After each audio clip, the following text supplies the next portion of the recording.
This interview is being conducted for St John, Scotland, 75 years of making a difference.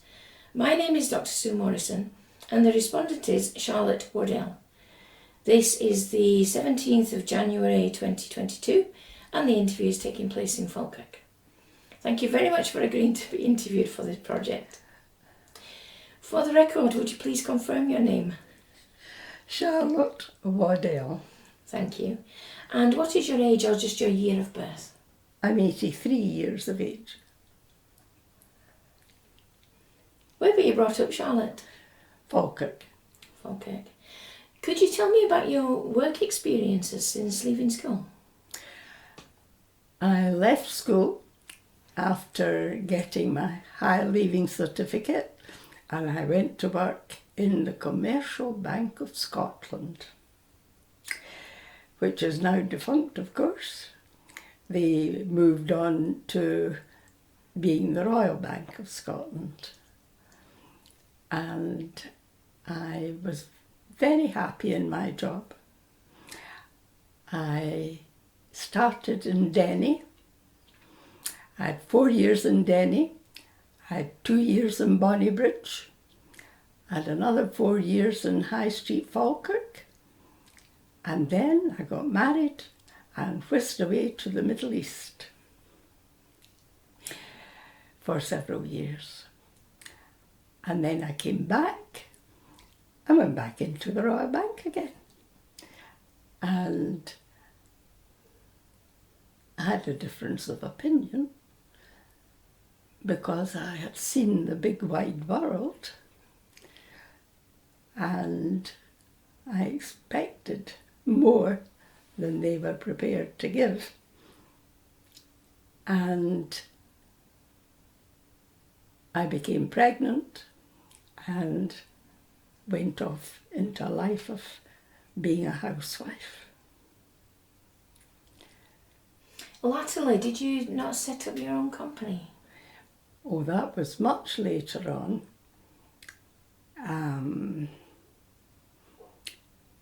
After, I had a long period of ill health while attempting to have a family, and I was over 40 when I had been looking round for something part-time because my husband's career didn't enable him to be of much help with childminding or anything, and the Royal Bank wasn't much good because they only wanted you to work at 6 o'clock at night. They went through a period of being open at 6 o'clock at night. And an accountant friend phoned me and said he'd heard I was looking for a job. So I went to work for his company, small local company, 2 partners, and he paid me £1 an hour, working 9 to 1. For 2 years I did that and really served my apprenticeship again. I was quite glad to do it because this was a new avenue.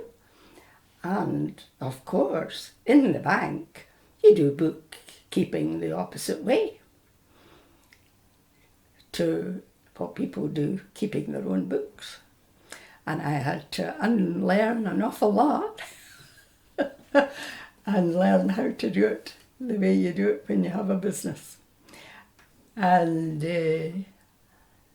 I moved on from them to another accountant, a local accountant, and then another one. Gaining experience all the time. The third one, I actually began to get computer experience, which was what I wanted. Quite liked computers and mucked about with them at home. I had an Amstrad way back in the beginning when the cables cost £800, only for the cables.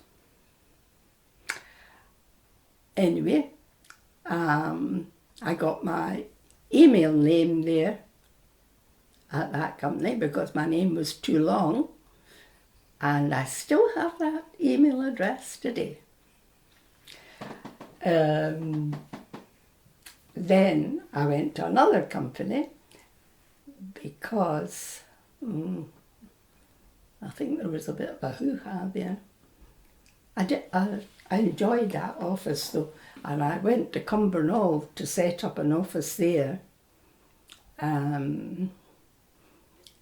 all by myself except for the dog. It had to come with me, Brandy, and she didn't like coming, and she just wanted to stay in the car. And one famous day I took her a walk in this Cumbernauld business park, beautiful grass, clipped edges, and we walked down the road, and she threw herself on this grass, rolling about, and here there had been a fox or something, and she was a Cavalier, King Charles, and she was stinking. I had to take her back and clean her up with a duster and put her back in the car. Oh boy. Anyway, it was amazing, the business that came into that office. I remember ladies with a shop in a new shopping centre in Glasgow, particularly I remember that. But Glasgow taxis that worked 24 hours. I've learned an awful lot about the world. And I sat there and an aeroplane droning overhead in the summer sunshine. This was people having lessons from Cumbernauld Airport, way ahead of their time. That's all closed down now, as far as I understand. But back in these days, there it was. And we knew the man because he had been a customer in the bank. So I knew who he was. But no, it was good. And they used to call me the bag lady. I would go back to the main office in Poland, it was, and had to put all these bags in through the window to save carrying them from the car park away along the corridor and away around and into the main office. Oh yes. We had all sorts went on. One day there had been a man came in at lunchtime and he had attacked the person in charge of the office. But he didn't quite strike her. He had been thumping off the wall. Just 6 inches beside her head. And she had to call the police and everything. Oh, I tell you. It was quite good. And the boss there, of course, he was a lecturer at Glasgow University. So he worked all day and he worked all night. And seemed to come to no harm, because I'm sure he was on the go until quite recently. So you were self-employed then? No, I was employed. And that's right, I was getting to being self-employed. Anyway, I went back to Denny, and I went to an accountant there, and I was a senior auditor there. It was audit work I was doing all the time, and I quite enjoyed that. I was there 8 years, and just a progression, I think, one thing and another, and I decided. I had been thinking about going my own for a while, but I kept saying, oh, no, I don't know this, and I don't know that, and I don't know the other. But in the long run, I just jumped in and set up my office. I had a big house and I had plenty of room, and the family was gone, and I could do what I liked. And that entailed sitting from 9 in the morning till 6 at night with a quick 20 minutes for lunch. And I did that for about 12 years. And yes, it was quite a good life. Quite a good life. Well done you. Mm-hmm. Could you tell me how you became involved with St John Scotland? I became involved with that, with St John, because my husband became involved. And in these days, one was a wife with a capital W. My husband was making his way in the world, and he was quite a desirable person to be a member of St John. And he was quickly found by Archie Russell and his brother, Finlay Russell. I think it was Finlay who knew David originally, because he went into Devereux, where David was works manager, and goodness knows in the long run. And I was a company wife. I don't think people know nowadays what a company wife is. A company wife means 4 o'clock in the afternoon you're scrubbing the steps and you get a phone call, and at 6 o'clock you're being picked up looking as though you'd never seen a step in your life. Oh yes, and I'm a type 1 diabetic now, was then, since pregnancy days, and there was quite a lot of organisation had to go on for me to go hurtling out at 6 o'clock at night without having had my dinner, because I'm going to be sitting eating my dinner. And it was all good stuff. And glad to have a mother who would come at short notice to mind the children. But and St John, well, my husband did things and I tagged along. And then you become involved. So, when did you become a member? I became a member in 1998. You may wonder how I remember that so particularly. It was in Dunblane Cathedral, and now David will say I'm wrong. No, I was quite ill at that time, and I remember it quite well. I had heart surgery in the August, that was the June.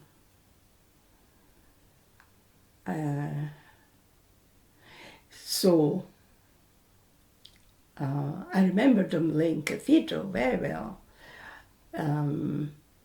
very lofty, and it was hanging with banners, all the coloured banners of people associated with Central area. We did well with people with banners in these days. Yes, it was lovely. Could you tell me about some of the activities that you've been involved with? Oh dear. That same summer, springs to mind, the Royal Highland Show, St John Central had a huge caravan type thing, not what you think of as a caravan, but a unit that Archie Russell had, and it was on site at the Highland Show advertising St John, and people came, and I believe they had a little tonic when they were there and all that kind of thing. Very jolly. And no, it was a very hot day. I remember that very well. But what did I become involved in? I went to all sorts of things. I couldn't tell you. There were lots of Highland shows up Bridge of Allen Way and that sort of thing. And what stands out, the central area had an auction, not a mock auction, a proper auction with an auction house in the Dobby Hall one time. And, people took things along and got them valued and all that kind of thing. And that was a good night. That was a good night. Oh dear, there's so much. I mean, just rallies and... Did you help to organise any of these events? Oh, always had something to do with them, I think. Yeah. There was a fashion show in Shira Grange. And the lady who really got the fashion models, she didn't want to be in the photograph. So I had to be in the middle of the photograph. It was very nice. That was a very nice night in Shira. All ladies, well, afternoon I think it was. Yeah, that's a long time ago. Yes, that was nice. What kind of fashions were demonstrated? Oh, just dressy, day-to-day fashions. And they usually always ended up with a wedding, wedding outfits that you would wear, the bride and all that kind of thing. There was a shop in the lift at that time, I remember, but it's disappeared now. Mm-hmm. So just to clarify, you or the organisation got in touch with the shop or vice versa, and the shop provided the fashion for the models to wear on the night? Yes, they provided the models and everything. Yes, oh yes. And was the fashion show held in the shop?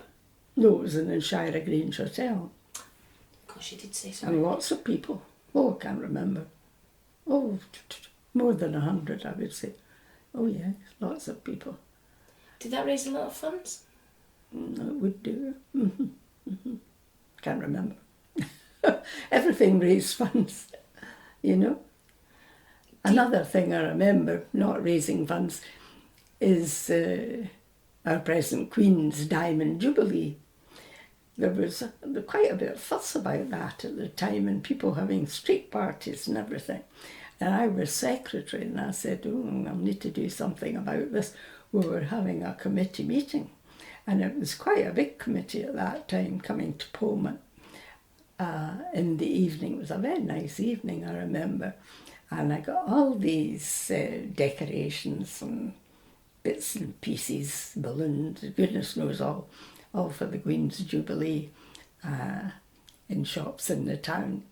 And we had nibbles and all sorts, and it went very well. It was really nice. It was a nice evening. And then, of course, at Archibald Russell Court, when the McRoberts restaurant closed, and this area was all empty, quite a big area once it was emptied of tables and everything, And St John actually held a meeting in Edinburgh. We all got a notice. I believe it was in Princes Street somewhere. And it was to be about fundraising and somebody talking and all this. So anyway, my husband and I went along, and a crowd of people, and here they were, and speaking about how we raised funds and what happened. And Glasgow was speaking about their art exhibition that they have, or they did have, an annual art exhibition. And I can't remember who spoke at all, didn't know the person.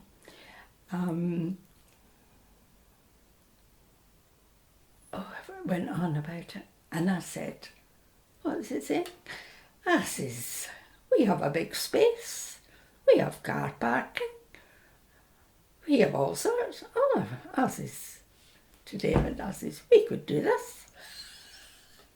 We'll have an art exhibition. So we did have an art exhibition in the McRobert restaurant before it was all converted into several additional flats. And it's amazing what you can do.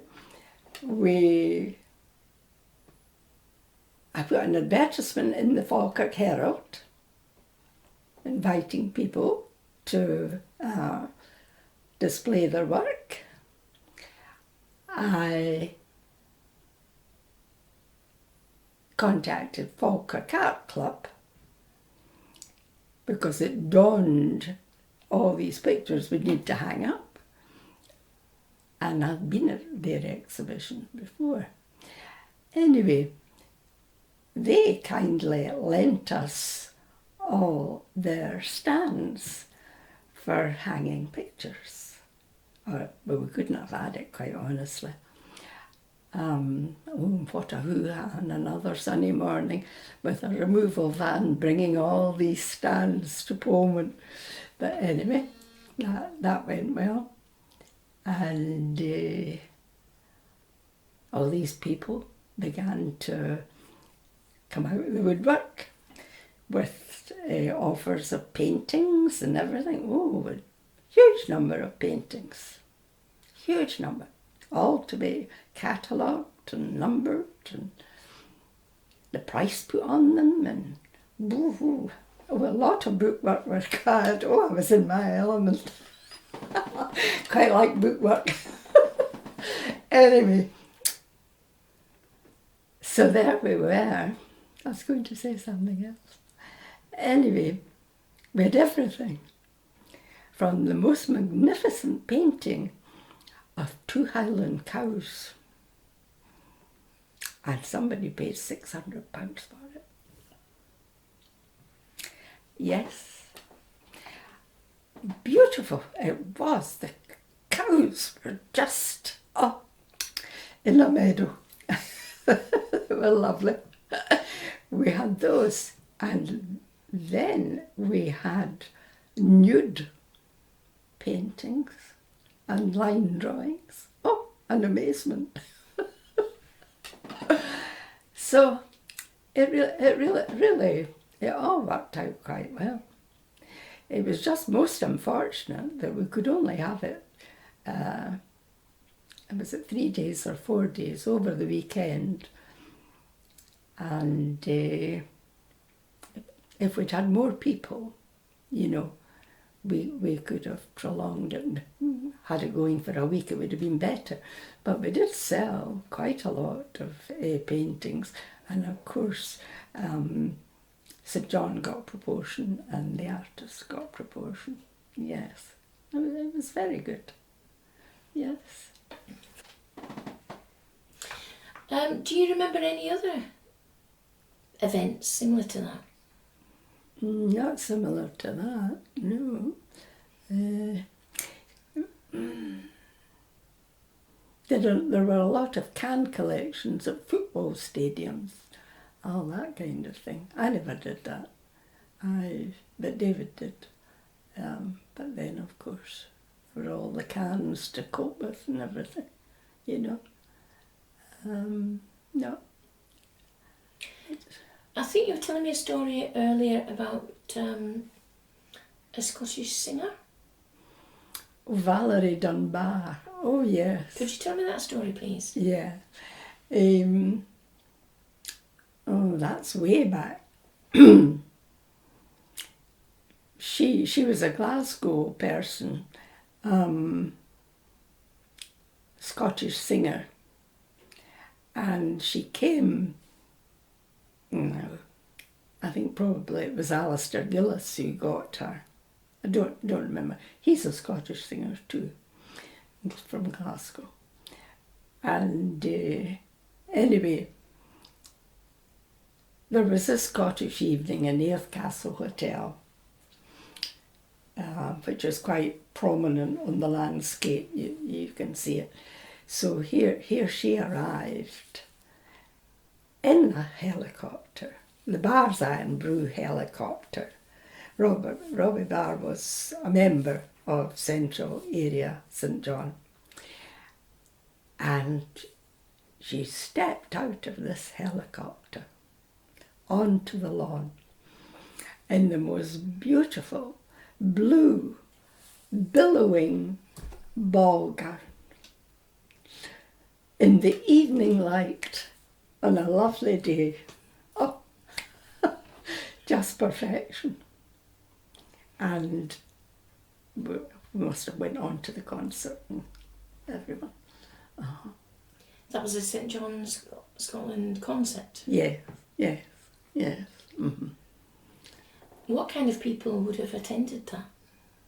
Well, what kind of people? Just people. Friends, probably. So, friends of St John members, I suppose, basically. And all the people that normally came to things, you develop a sort of following as you keep doing things, and the same people will come. But the norm, I think, was, well, you would have over 100 people. Oh yeah, I would say easily, all of these things. When did you join the committee? Oh, I couldn't tell you.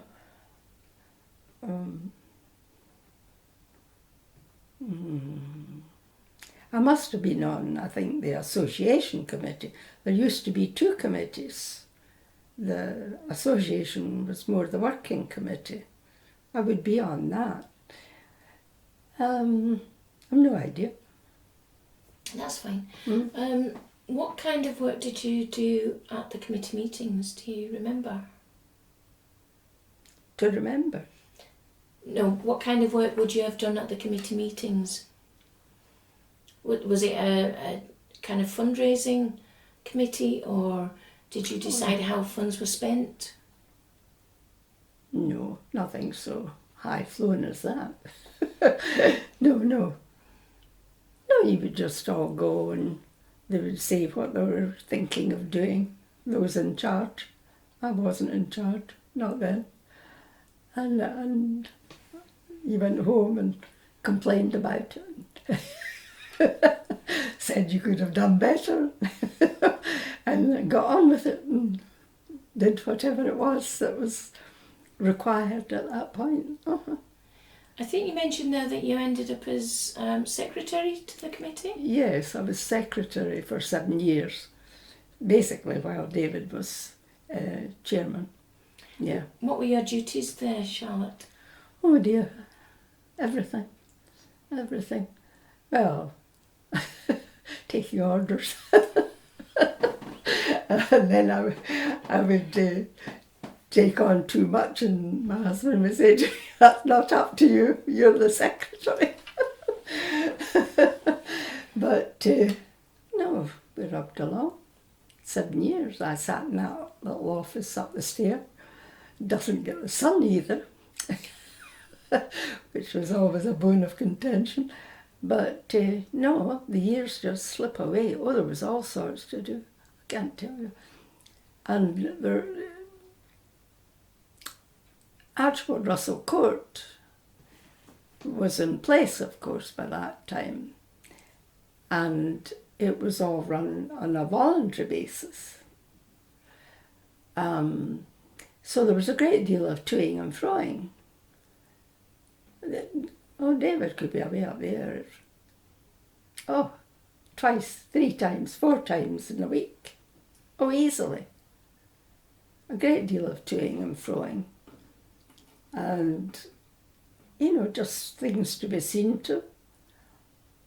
I think we took fright eventually when the firemen did their annual audit.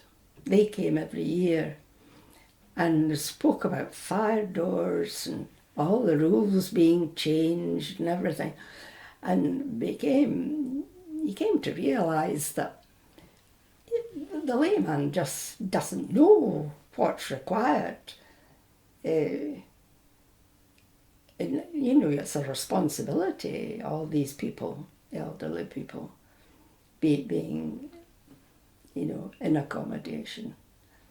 And I think that was the first time we felt really it needed, went to build in the long run. It needed people that was a line of business, and they could knew everything about all these rules and whatever, and could carry them out. But oh dear, once that was all going ahead, there was a lot of work. And I remember there was a caretaker at Russell Court in these days who came daily, but was there the entire day. And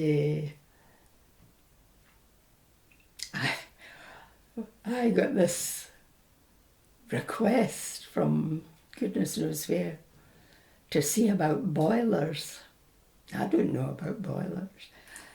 Anyway, it had to be me, apparently.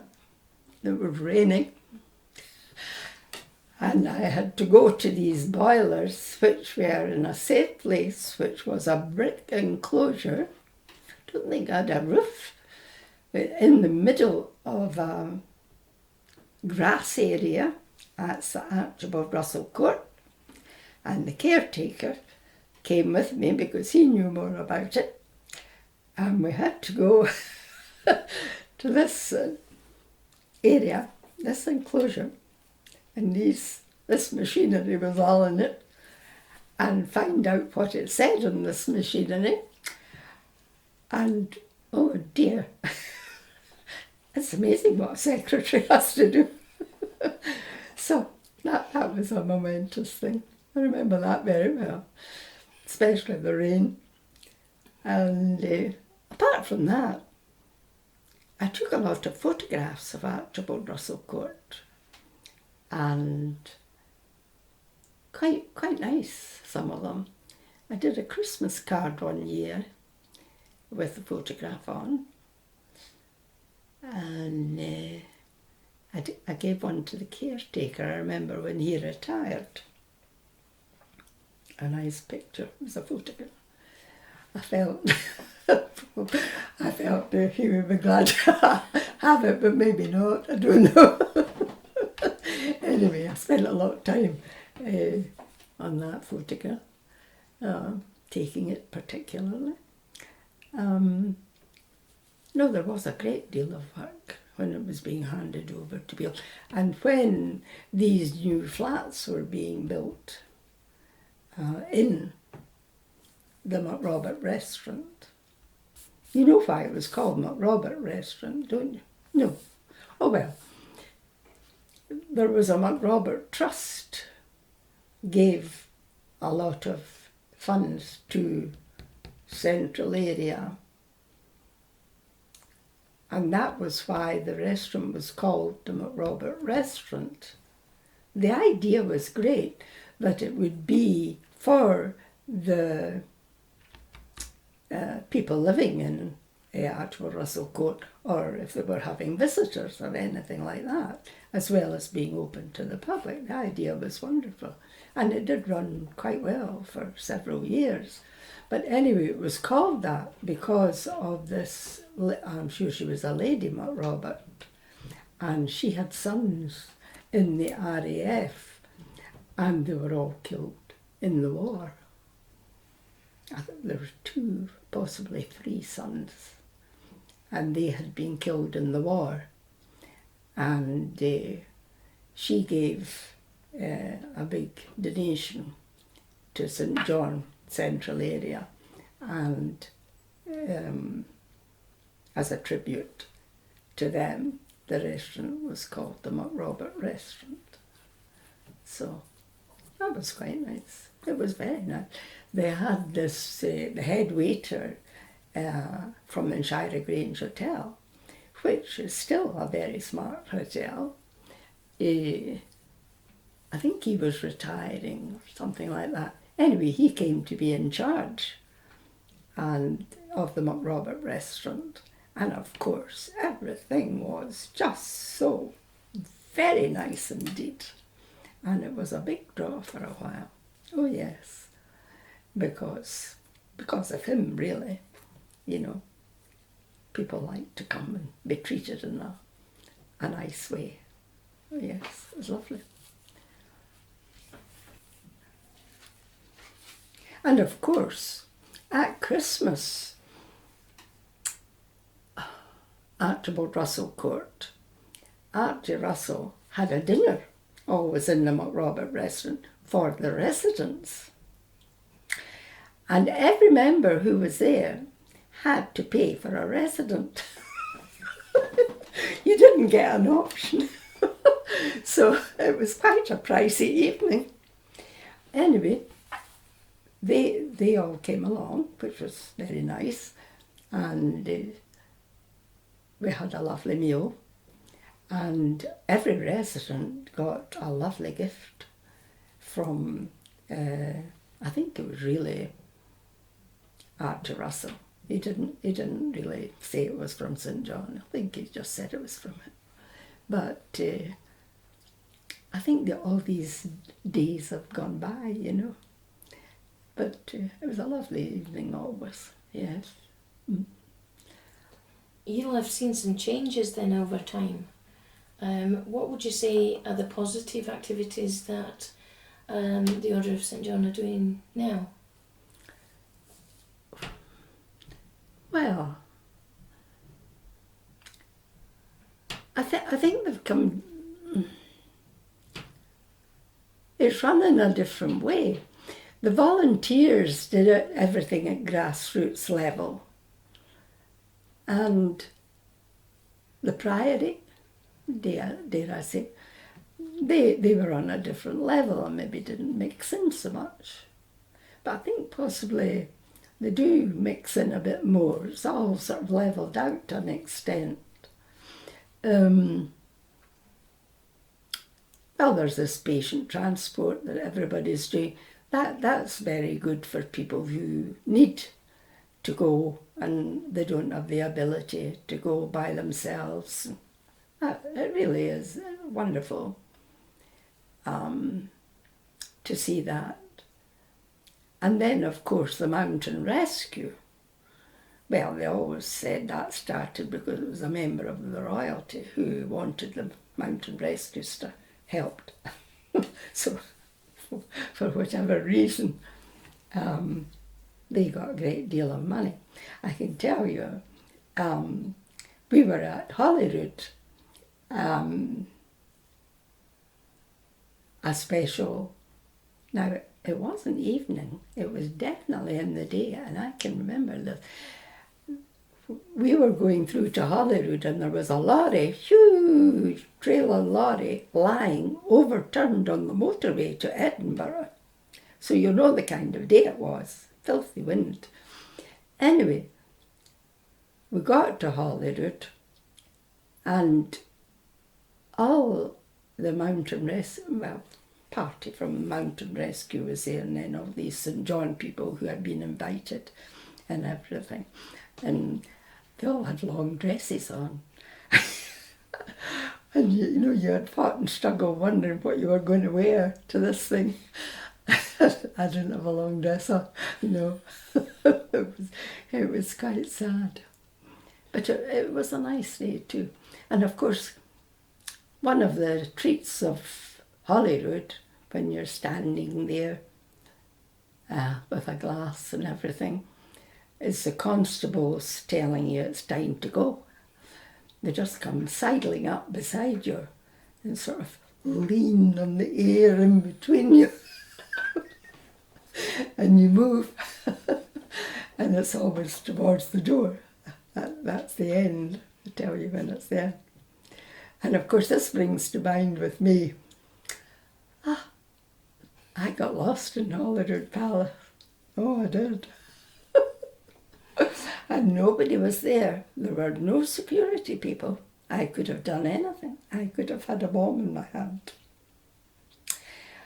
We were at another thing. Now, what was that for? It was after a service, I think. Anyway, I got involved in chat with a lady in the ladies' cloakroom. She was the wife of a man from another area, and he was badly crippled. And she had taken him up the stairs by some means, and she had come back to the cloakroom. Anyway, we were having a chat in the ladies' cloakroom, and it suddenly dawned there was nobody much about. And we said, we walked out to the walkway, covered walkway, and you could see, and there was nobody. What have we done? There's nobody here. And she said, oh, I'll go up the stairs. And the stairs are away at the end. And she said, I says, I can't go up the stairs. I don't go upstairs. I says, but the lift is just here. Oh, but there's no constable. There's usually somebody on the lift. So, I said, it's just a lift. Anyway, she went tooting away, and I went up. I got into the lift and just pressed the button. I says, oh, you only went up that stair, just the first floor. So I went up to the first floor by my way, and the door opened, and I stepped out. Oh dear, nothing. A corridor right along, and this other way was all blocked up with, what do you call them, partitions sort of thing. Oh, I said, what am I going to do? Will I go along there? It is along there, it must be along there. And I thought, no, maybe not, I maybe should not do this, because you never know where you are. So I did get into the lift and went back down. Fortunately, just went down, and I was back to square one. So I said, right. So I stepped out from this covered area and onto the walkway again. And there's a big sort of quadrangle, in the middle. And I thought, oh, I said, dear people. So I shouted, Koi! So there was 2 or 3 of them. And, shocked horror. And one of them came tooting along, constables, and I said, going to St. John thing? Oh, yes. I says, I went in the lift, but I couldn't get out of the lift. I'll go up the stairs. I don't go up the stairs. I says, no, need to be the lift. Oh, so we went up in the lift, which I'd always done before. I don't know how the layout of the place zigzagged about. I have no idea. Anyway, so we went up in the lift and we got out, and he moved the partitions, and we went through there, and we walked through a room out the other end. All these rooms with doors at either end. And out through another room, a door. And, I don't know, we did that several times. And eventually, we came out into one with people. And here it was a sort of glorified cloakroom area with staff and people on a table, I remember. And they're all looking at me, what had gone before. And then it was just through into this big hall where everyone was having drinks, all that kind of. So I wandered in there. I thought, well, where do I go now? And then David saw me. He came zipping over. He says, "Where have you been?"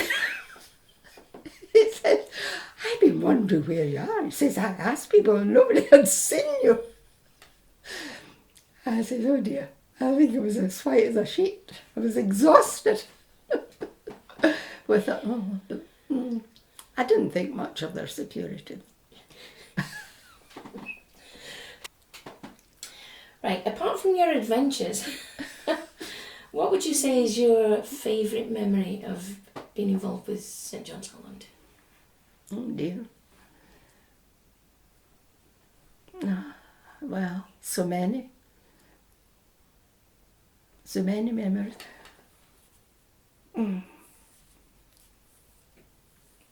Pleasant, do you mean?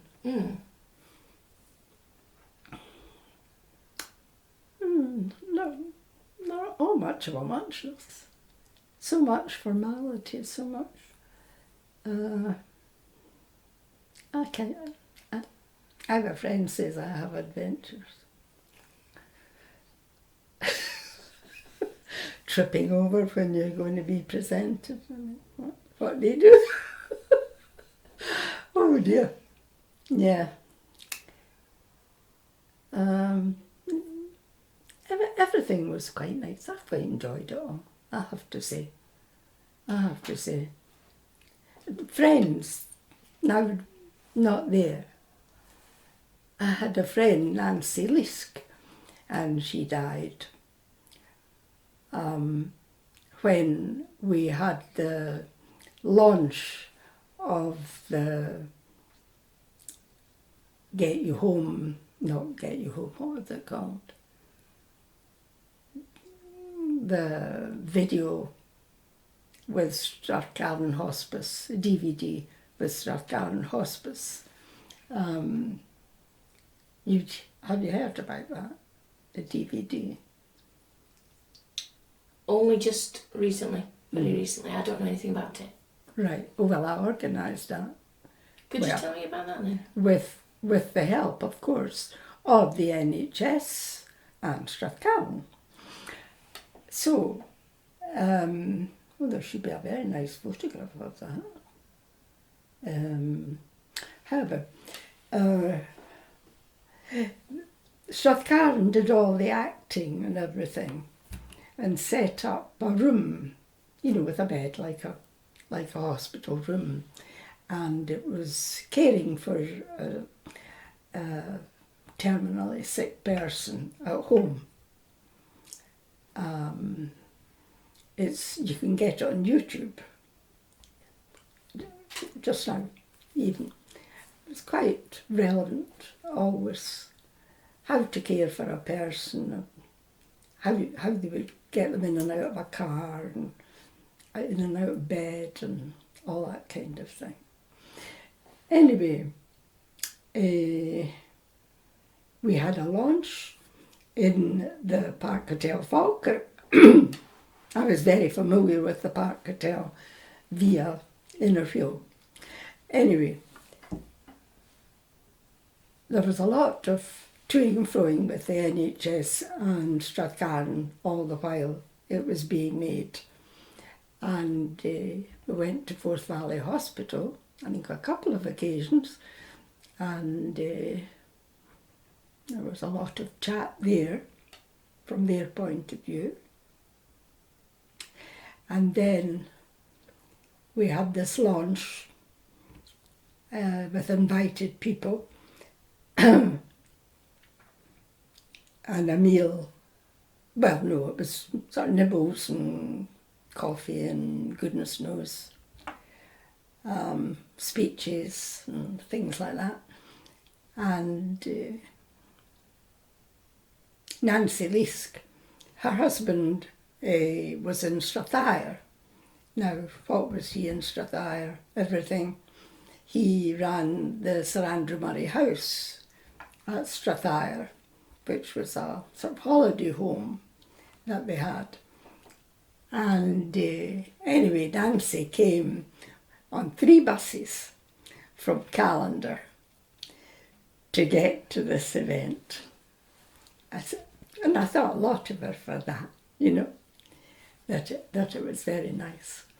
And there were all sorts of people there. And we flew the flag, the St John flag, on the Park Hotel flagpole. They have a flagpole.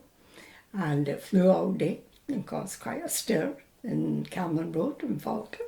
This huge flag, lovely, with the emblem on it. And Richard Waller, of course, was there. You mentioned Richard. He was there.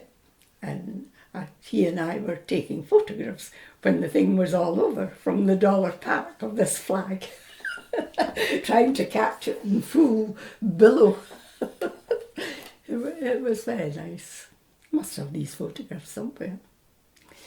And anyway, but you know, just saying anything special, well, it's people who make things special, isn't it? And you meet up with them and you dodge along with them, and unfortunately some of them pass on.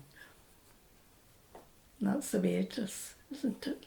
And as one gets older too, you don't have the same connection, possibly, with what's going on now, because you're not able physically to participate. You certainly can't drive a car for patient transport because of age discrimination, you know.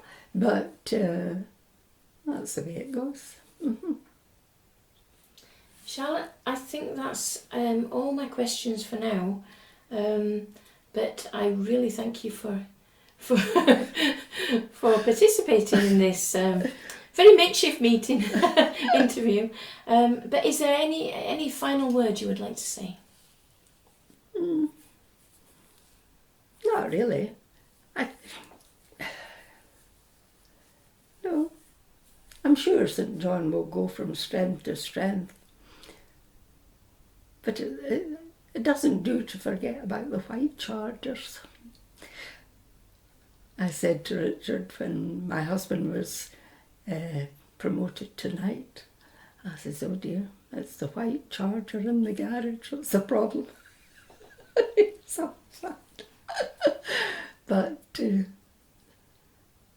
all that aspect makes it all very romantic. And I think sometimes this quest for money all the time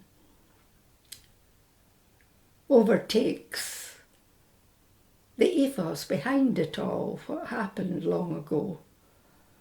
And it's just ongoing, isn't it? Like-minded people down all the generations. And St John, well, comes back to its roots to help people. And every member of St John, I think, has that at heart. And if they don't have that at heart, they're there for some other reason, well, they fall by the wayside. Thank you, Charlotte. Thank you. Much appreciated.